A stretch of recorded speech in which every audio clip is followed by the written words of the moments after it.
ہمارے نبی پاک صلی اللہ تعالی علیہ وسلم کو اللہ نے اختیار دیا، جتنا رہنا چاہتے ہیں رہ لیں، لیکن موت آپ کے لیے ہے، موت سے پاک صرف آپ کا رب ہے، باقی کوئی نہیں۔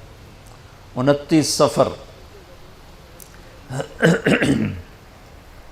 11 ہجری 632 عیسوی آپ کو سر درد عصر کے بعد شروع ہوا۔ آپ ایک جنازے میں تھے، جنت البقیع، وہ درد تیز ہو گیا، گھر پہنچتے پہنچتے حضرت عائشہ کی گھر کی باری تھی اور تیز بخار میں تبدیل ہو گئی۔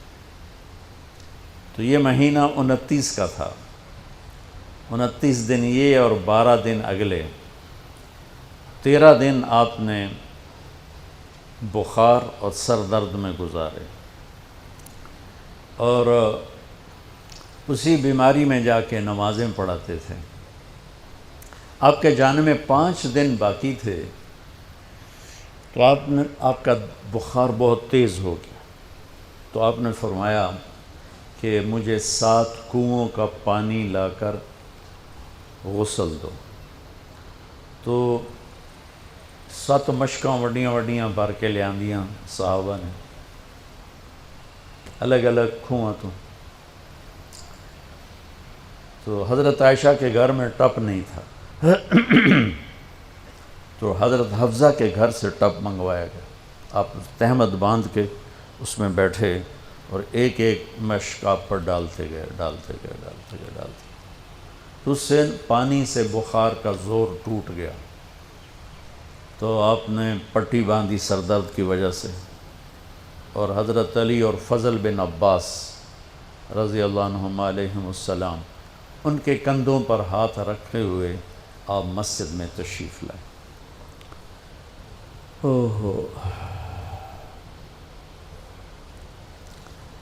اور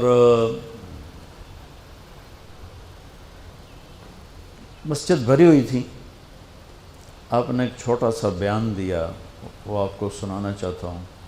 آپ نے فرمایا، لوگوں، میں ایک زمانہ تم میں گزار کے جا رہا ہوں، میں نے کسی کا حق مارا ہو تو مجھ سے لے لو، کسی پہ زیادتی کی ہو تو بدلہ لے لو، کسی کو تھپڑ مارا ہو، سوٹی ماری ہو، بدلہ لے لو، قیامت کے دن میرے اوپر کوئی مقدمہ نہ کر دینا، میں اس دن کی پیشی کو برداشت نہیں کر سکتا۔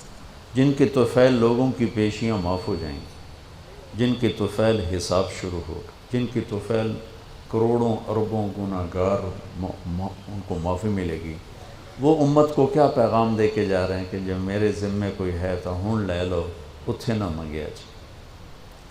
آپ نے اس کو اتنا دہرایا کہ صحابہ رونے لگے، تو آپ نے اتر کے ظہر کی نماز پڑھائی، پھر ممبر پہ آ گئے، پھر اسی بات کو دہرایا، میں نے کسی کا حق مارا ہو، کسی کو تھپڑ مارا ہو، کسی کو سوٹی ماری ہو، کسی پر زیادتی کی ہو، یہ میری جان بھی حاضر ہے، میرا مال بھی حاضر ہے، یہیں فیصلہ کرو میرے ساتھ، آگے نہ اٹھانا۔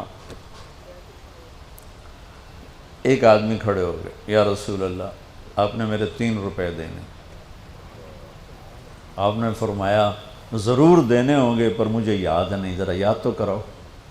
کہ یا رسول اللہ، آپ کے پاس سائل آیا تھا تو آپ کبھی سائل کو لوٹاتے نہیں تھے کہ نہیں بھی میرے کو لہین کوئی نہیں، یہاں تک کہتے تھے وہ فلاں دکاندار سے جا کے ادھار لے لے، جب میرے پاس آئیں گے میں تیرا ادھار چکا دوں، خالی نہیں بھیجتے تھے۔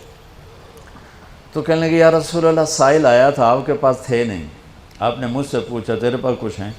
تو میرے پاس 3 درہم تھے، تو آپ نے کہا اس کو دے دے، میں تمہیں دے دوں گا۔ تو ہم نے کہا ہاں، یاد آ گیا۔ تو پھر آپ کے گھر میں تو ایک چھٹانک تیل نہیں تھا کہ ڈیبا بال جائے، تو آپ نے فرمایا اپنے چچا زاد فضل بن عباس، فضل تو میرا یہ قرضہ ذمہ لیتا ہے؟ کہا جی۔ تو ایک عجیب بات بتاؤں، آپ مقروض کا جنازہ نہیں پڑھاتے تھے، جس کے سر پہ قرضہ ہوتا تھا اس کا جنازہ نہیں پڑھاتے تھے، ساری زندگی خود قرضہ لیا، لیکن قرض لینے دینے میں انسان سے جو پھر بے اصولیاں ہوتی ہیں، اس میں جو نفرتیں پیدا ہوتی ہیں، اب دیکھتے نہیں ہو یہ فیصل آباد کے بازاروں میں روزانہ تاجر کیسے گریبان پکڑ کے ماں بہن کی گالیاں دے رہے ہوتے۔ میں ان تاجروں سے کہتا ہوں، یا ادھار دینا بند کرو یا گالیاں دینا بند کرو، کیوں کسی کی بیٹی کی عزت کو اچھالتے ہو؟ لاکھ 2 لاکھ کے پیچھے نہ کسی کی ماں چھوڑتے ہو نہ بہن چھوڑتے ہو. بھائی وہ حقوق کا معاملہ بہت سخت، بہت سخت. تو میرے نبی جیسی پاک ہستی حقوق کے بارے میں کہہ رہے ہیں بھائی جو کوئی بدلہ لینا جائے اتھے ہی لے لو. تو صحابہ حاضر خدمت ہوئے، یا رسول اللہ لگتا ہے جانے کا وقت قریب ہے. تو آپ رونے لگے. آپ نے کہا میں تمہیں اللہ کے سپرد کرتا ہوں، اللہ تمہارا ساتھی اور حامی اور ناصر ہو. جمعرات کا دن عشاء کی نماز آپ پڑھانے کے لیے اٹھے اور غش آیا اور دوبارہ لیٹ گئے. تو پھر تھوڑی دیر کے بعد آپ کو دوبارہ ہوش آیا تو آپ نے فرمایا عشاء کی نماز ہو گئی ہے؟ کہا جی نہیں، آپ کا انتظار ہے. تو آپ اٹھنے لگے، پھر اٹھ نہیں سکے، پھر لیٹ گئے. پھر تیسری دفعہ آپ اٹھے، عشاء کی نماز ہو گئی. کہا جی آپ کا انتظار ہے. تو آپ پھر اٹھنا چاہا، نہیں اٹھ سکے. تو آپ نے فرمایا ابو بکر سے کہو عشاء کی نماز پڑھائے. تو ابو بکر ذرا پیچھے کھڑے تھے، عمر آگے کھڑے تھے. تو لوگوں نے کہا نماز ہی پڑھاونی، کوئی پڑھا دے. تو انہوں نے عمر کو آگے کر دیا، وہ پہلی صف میں کھڑے تھے. جب حضرت عمر نے اللہ اکبر کی تو آپ نے اندر میں آواز سنی تو زور سے فرمایا کہ عمر کو پیچھے کرو، ابو بکر کو آگے کرو. میرے رب کا فرمان ہے میرے مصلی پر صرف ابو بکر کھڑا ہو سکتا. تو عمر کو پیچھے کیا گیا اور ابو بکر کو آگے کیا گیا. تو جمعرات کی 1 نماز عشاء اور جمعے کی 5، ہفتے کی 5، اتوار کی 5، 15، فجر کی 1. تو جمعرات اور پیر کی 1 اور یہ 15، 17 نمازیں آپ نے پڑھائیں اللہ کے نبی کی موجودگی میں. تو ہفتے کا دن تھا تو جبریل آئے، یا رسول اللہ مجھے اللہ نے آپ کی خدمت میں بھیجا ہے کہ میں آپ کا حال پوچھ کے ہوں، آپ کا کیا حال ہے؟ تو آپ نے کہا جبریل بڑی تکلیف ہے. اتوار کو پھر اللہ کے نبی کی خدمت میں جبریل ہے، یا رسول اللہ مجھے اللہ نے بھیجا ہے میں پوچھ کے ہوں کہ آپ کا کیا حال ہے. آپ نے کہا جبریل بڑی تکلیف ہے. پیر کے دن، ہفتے کے دن آپ ظہر کی نماز کے لیے حضرت علی اور فضل بن عباس کے کندھوں پہ ہاتھ رکھ کر آپ مسجد میں انٹر ہوئے. ابو بکر نماز پڑھا رہے تھے. تو آپ نے یہاں سے محسوس کیا کہ اللہ کے نبی انٹر ہو رہے ہیں تو وہ پیچھے ہٹنے لگے. تو آپ نے ایسے ہاتھ کا اشارہ کر کے روکا اور ان کی لیفٹ سائڈ بیٹھ کر آپ نے 4 رکعت نماز ظہر عصر ادا فرمائی. یہ آپ کی آخری ملاقات تھی اپنی امت کے ساتھ. اس کے بعد آپ اللہ کی خدمت کے پاس حاضر ہو گئے. پیر کی صبح ہو آپ نے تھوڑا سا دروازہ کھول کے امت کو نماز پڑھتے دیکھا. تو جب دروازہ کھولنے کی آواز آئی تو حضرت انس فرماتے ہیں کہ سارے نمازی ایسے بھولے کہ جیسے نماز میں ہم ہیں ہی نہیں، اور سارے اللہ کے نبی کو یوں دیکھنے لگے. ایسے کسی کو یاد ہی نہیں رہے کہ ہم نماز پڑھ رہے ہیں، سب یوں دیکھ رہے ہیں. جب آپ نے دیکھا یہ تو نماز میں ہی میری طرف متوجہ ہو گئے اور نماز میں کمی آ رہی، تو آپ نے پھر پردہ گرا دیا. یہ آپ کا اور امت کا آخری دیدار تھا. تو اشراق کے بعد آپ نے یہ 7 جون سخت گرمی تھی اور 12 ربیع الاول 632 عیسوی اور 11 ہجری. تو آپ نے اپنی ساری بیگمات کو بلایا. حضرت عائشہ فرماتی ہیں میں نصیب والی ہوں کہ مات فی سحری و نحری، اللہ کے آخری نبی میری ٹھوڑی اور سینے کے درمیان اللہ کی بارگاہ میں پیش ہوئے. یہ کیفیت تھی میرے نبی کی. یہ اس طرح آپ نے اپنی بیگم کے سینے پر سر رکھا ہوا تھا اور اس طرح نیم دراز تھے آپ اس طرح. تو آپ نے اپنی ساری بیویوں کو بلایا اور ان سے ملاقات کی. کچھ نہیں بتایا کہ میں جا رہا ہوں. اس کے بعد آپ نے بیٹی فاطمہ کو بلایا اور ان سے فرمایا کہ بیٹی میں جا رہا ہوں. تو وہ رونے لگیں. تو آپ نے کہا رو نہیں، سب سے پہلے تو ہی آئے گی مجھے ملنے. 6 مہینے بعد بیٹی کا بھی انتقال ہو گیا. پھر آپ نے مولا علی کو بلایا، ان کا سر اپنی گود میں رکھا اور ان کی کمر پہ ہاتھ پھیرتے رہے اور دعا دیتے رہے. دعا یہ سب کچھ بڑے سکون کے ساتھ ہو. آخر میں دونوں بچوں کو بلایا، حسن حسین. جن میں آپ کی جان اٹکی ہوتی. آپ فرمایا کرتے تھے میری آنکھوں کی ٹھنڈک، میرے دو پھول، میری دنیا کی بہار، میرے جگر کے ٹکڑے. تو آخر میں دونوں بچے بلائے اور یوں جو لیا نا سینے سے لگا تو ساتھ ہی آنسو شروع ہو. وہ سارا منظر آگے کھل گیا تو بے ساختہ آنسو. ایک دفعہ آپ نے حضرت ام سلمہ سے فرمایا، ام سلمہ آپ کی بیگمات میں سے ہیں، کہ ایک فرشتہ آ رہا ہے جو آج تک کبھی نہیں آیا، پہلی دفعہ آ رہا ہے مجھ سے ملنے، تم دروازے پہ کھڑی ہو جاؤ، کسی کو اندر نہ آنے دینا. وہ کھڑی ہو گئی. تھوڑی دیر میں کہیں سے امام حسین آ گئے کھیلتے ہوئے. وہ اندر جانے لگے، انہوں نے روک لیا. روکا تو وہ رونے لگے، روئے تو انہوں نے چھوڑ دیا. تھوڑی دیر کے بعد اندر سے زور زور سے رونے کی آواز آئی، اللہ کے نبی کی، تڑپ تڑپ کے رونے کی آواز. اندر گئے تو کیا دیکھا کہ آپ نے حسین کو یوں سینے سے لگایا ہوا تھا زور سے، اور یہ آپ کی کیفیت تھی، ہل ہل کے رو رہے اس طرح. پوری باڈی آپ کی غم کی وجہ سے ایسے کانپ رہی، شیورنگ تھی ایسے. تو حضرت ام سلمہ نے پوچھا یا رسول اللہ میرے ماں باپ قربان، کیوں رو رہے ہیں، کیا ہوا؟ کہا یہ فرشتہ میرے پاس کھڑا ہے، مجھے کہہ رہا ہے آپ کو اس سے بہت پیار ہے. میں کہہ رہا ہوں ہاں. مجھے کہہ رہا ہے آپ کی امت ہی اس کو ذبح کر دے گی، اور مجھے وہ مٹی دکھائی ہے جس میں اس کا خون گرے گا. تو وہ ان دونوں کو گلے سے جو لگایا نا تو بے ساختہ آنسو. پھر ان کو بھی رخصت فرما دی. بس ان کے جانے کے تھوڑی دیر بعد جبریل آ گئے، آ کے کھڑے ہو گئے. آپ نے فرمایا کیا بات؟ کہنے لگے جی باہر ملک الموت کھڑا ہے، اندر آنے کی اجازت چاہتا. آپ نے کہا آ جائے. اس نے اندر آ کر کہا السلام علیکہ یا رسول اللہ.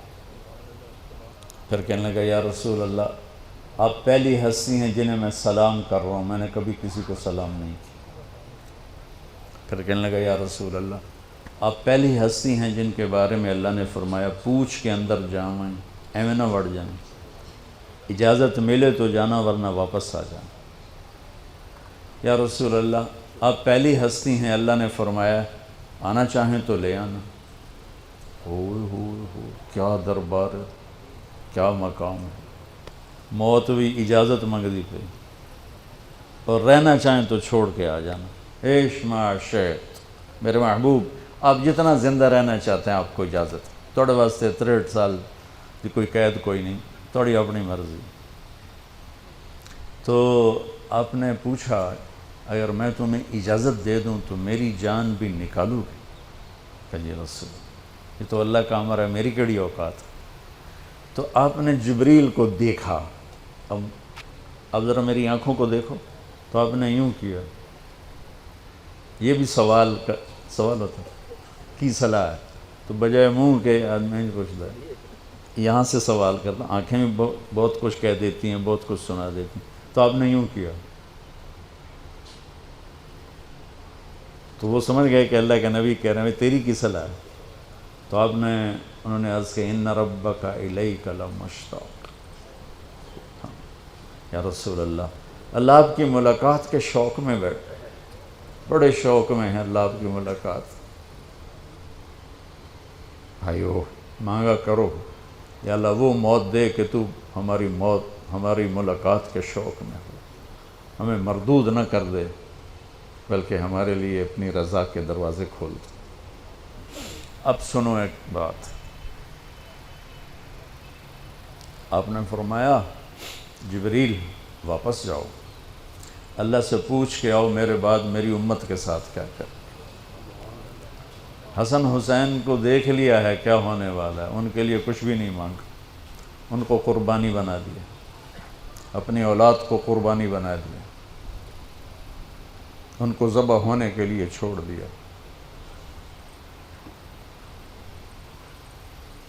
اور تمہارے لیے ہاتھ اٹھا دیا کہ پوچھ کے آ پہلے میرے بعد میری امت کے ساتھ کیا کرے. سن لو میری بات، میرے رب کی قسم، عزت و جلال کی بریائی کی قسم، اگر میرے نبی یہ بات نہ اٹھاتے تو آج ہم باندر اور خنزیر اور کتے ہوتے، انسان کوئی نہ ہوتے. ایک مچھی کھادی آئی موسیٰ علیہ السلام دی قوم تے اللہ باندر بنا چھڑے سے کونو قردتن خاسئین، قرآن بندر بن جاؤ ذلیل و خوار ہو کر. اور پابندی کیا تھی؟ ہفتے نو مچھی نہ کھاؤ. سود کے کاروبار کرنا، سودی قرضے دینا، ماں باپ کی نافرمانی کرنا، شراب کے اڈے چلانا، زنا کے اڈے چلانا، جھوٹے مقدمے کرانا، جھوٹی گواہیاں دینا، ناجائز قتل کرنا، یہ وہ گناہ ہیں کہ ہم کب کے کتے بلے بن چکے ہوتے. یہ تو اس کملی والے کو دعا دو جو اولاد کو چھوڑ دیا تقدیر پر اور تمہارے لیے جولی پھیلا دی. کیا کرو گے میری امت کے ساتھ؟ جبریل واپس آئے، پیغام لائے، یا رسول اللہ، اللہ فرما رہے ہیں ہم آپ کی امت کو تنہا نہیں چھوڑیں گے. آپ نے کہا الآن قرۃ عینی، واہ یا رسول اللہ، قربان جائے. آپ نے کہا اب میری آنکھیں ٹھنڈی ہیں.